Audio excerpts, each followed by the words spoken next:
मैं एक बार फिर से अपना वीडियो लेकर आया हूँ टेक नंबर 1 पर।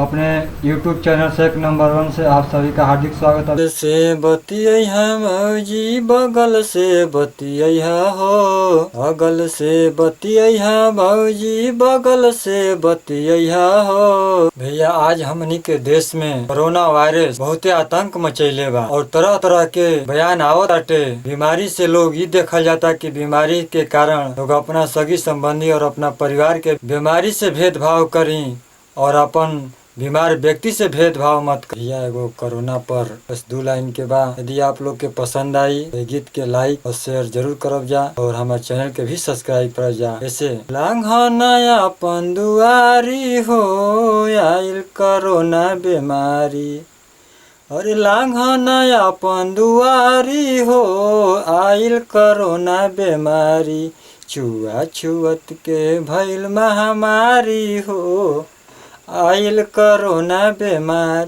छुआ छुअत के भइल महामारी हो आइल कोरोना बीमारी। चाइना से आवेला कोरोना के बीमारी जी, सट के फैलाव जानी ऐसन महामारी जी, सट के फैलाव जानी ऐसन महामारी जी। श्रोतागण सावधान रहे, नाक मुंह से किसी भी समय यह वायरस प्रवेश कर सकता है। से बाहरी ना जइहा हो आइल कोरोना वायरस, अगल से बतिया भौजी बगल से बतिया हो आइल कोरोना वायरस, घर से बाहरी ना जइहा हो आइल कोरोना वायरस, घर से बाहरी न जइहा हो।